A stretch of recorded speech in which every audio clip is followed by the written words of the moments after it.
Hello engineers, welcome back. In this video, I will explain what is WinGD and how it is different from man BMW engines. So, the WinGD, the full form of this is Winterthur gas and diesel. It's the engine I am going to explain is 6RT Flex 50DF. So, why it is called simply a better different engine? The basics remains same in the both of the engines, MAN BMW and WinGD, like piston, connecting rod, liners, the crossheads and crankshafts. The difference comes in fuel injection, exhaust valve actuation and cylinder lubrication. How the fuel is injected, how the exhaust valve is actuated and how the cylinder oil is lubricated. It is a different when compared to MAN BMW engines.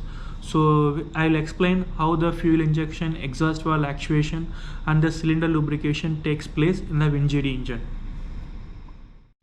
This is the overview of WinGD engine. Here you can see the fuel and servo oil path to the common rail from the fuel and servo oil supply unit. This is the overview of common rail system of both servo oil and fuel oil rail. The next one is specific parts of 6RT Flex 50DF. The first one is rail unit. The rail unit contains fuel and servo oil rail, which I explained in rail unit overview. The next one is Uniflex hardware, which contains electronic modules, local control and speed measuring system. This part I will explain later in detail. Since it is a DF engine, that is dual fuel engine, which can burn gas and liquid fuel. The gas part, which I am not showing here, this I will explain later in different video. The next one is supply unit, which contains fuel pumps and servo oil pump. The next one, supply unit. The supply unit consists fuel and servo oil pumps, which is taking drive from the flywheel. The fuel pumps will produce up to 1000 bar. Depending upon the size of the engine, 2 or 3 fuel pumps will be there. The servo oil pumps pressures up to 300 bar. For 50DF engine, it is 200 bar. It is axial piston type. Generally 2 pumps will be there. This is a pictures of servo and fuel oil pumps, how they are driven by crankshaft via intermediate wheel. Engineers, it is time to go to engine room and see all these parts physically so that you will understand all these parts easily. And yes, this is the supply unit which I explained earlier. These two are the supply pumps and these two are the actuators for the supply pump. These two pipes are called fuel oil rising pipes, which supplies fuel oil to common rail for fuel injection. This is the servo oil pump driven by the crankshaft via intermediate wheel.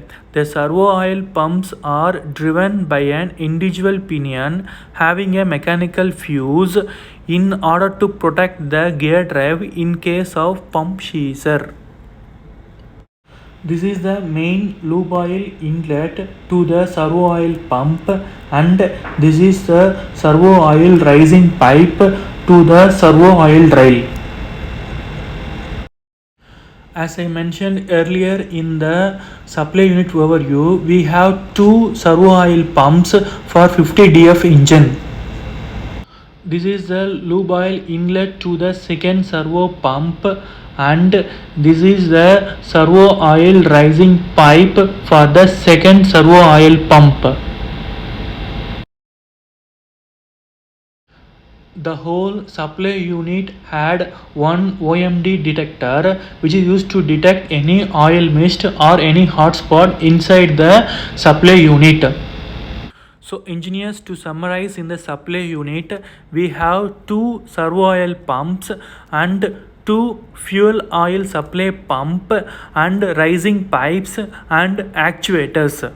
Engineers, I hope you must have understand about the supply unit, so how it is getting driven and how the drive is happening. The supply unit consists of the fuel pump and servo oil pump, which produces 1000 bar and it produces 200 bar for 50 df engine. The next part of this video is how it is going to the servo rail, that means rail unit, and how the injection is taking place from the rail unit. I will explain this both in the separate video. Thank you engineers for watching.